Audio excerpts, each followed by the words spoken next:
the exam, and when issues are...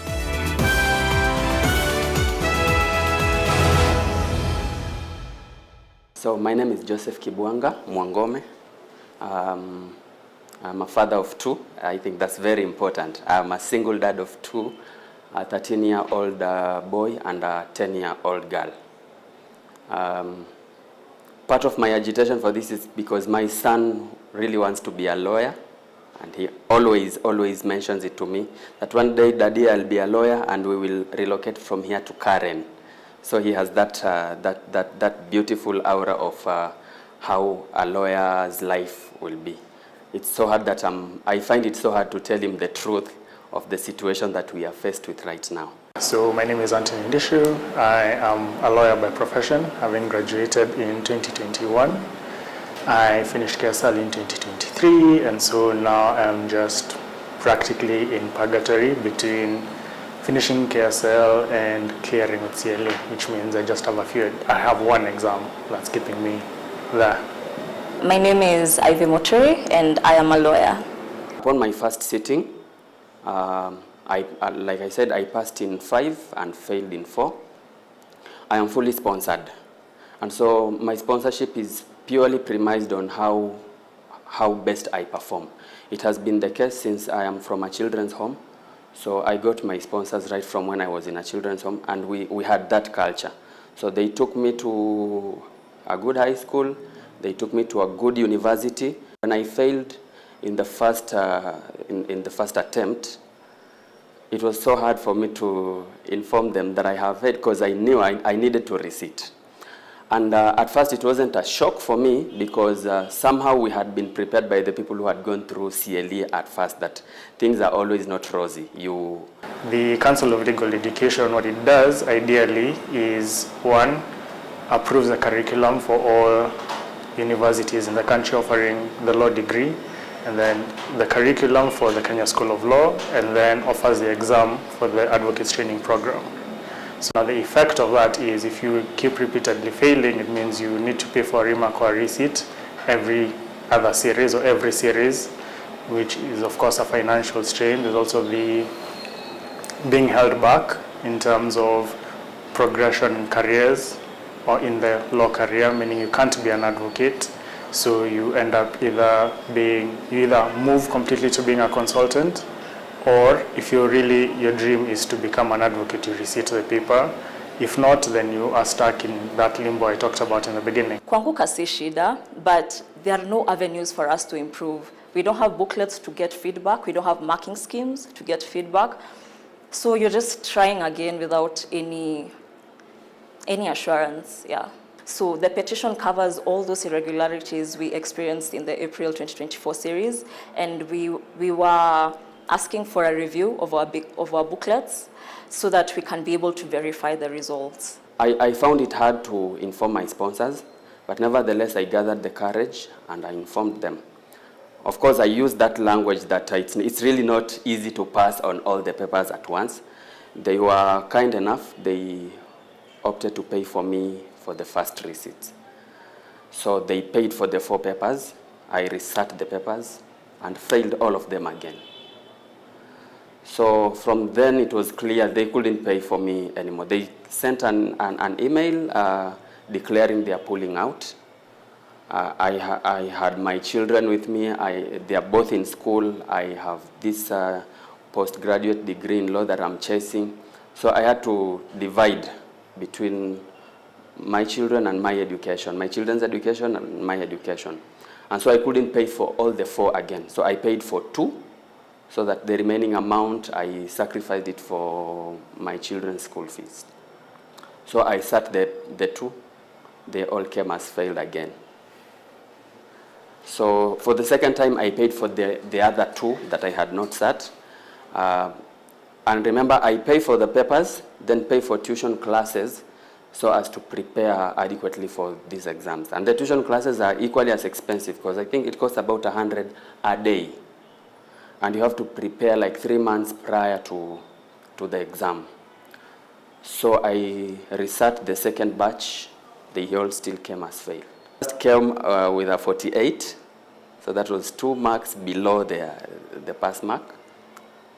Then after an hour, it shot down to 27. My April results have 3 issues. First is that I was given a transcript for November, yet I had not registered for the November series. And secondly, my portal was already showing results before they were officially uploaded. And thirdly, is that my tabulations, my results, were showing a question that I never attempted had 1 mark, and the one that I really labored on has 0 marks. The grade either remains the same or decreases or increases just enough to not pass. So every time I've asked, it's if I want the question paper, or rather not the question paper, the answer script that I wrote, I'm told I need a court order. When I ask for them to scan it and upload it to my portal, I'm told it's too much work for the CLE to do.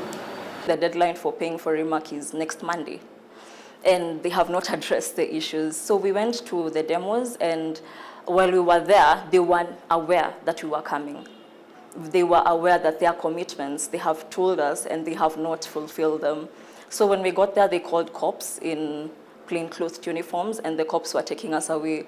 We had to scream for one of us to be released, and he even came out with a cut on his hand. During now the last release, when I went to check my results the first time, I also found that I had failed a paper I had not done. I was curious, so I refreshed the page, and I could not now access my results at all. And then when I refreshed the page again, I saw that I had the same mark. I had now passed my exam, the exam I had passed earlier in March. And then also now I had failed this one, but my mark had not changed at all.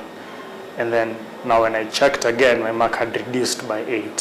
So there's that irregularity in the release of the results, which we tried to address with CLE, but they've been taking us around in corners.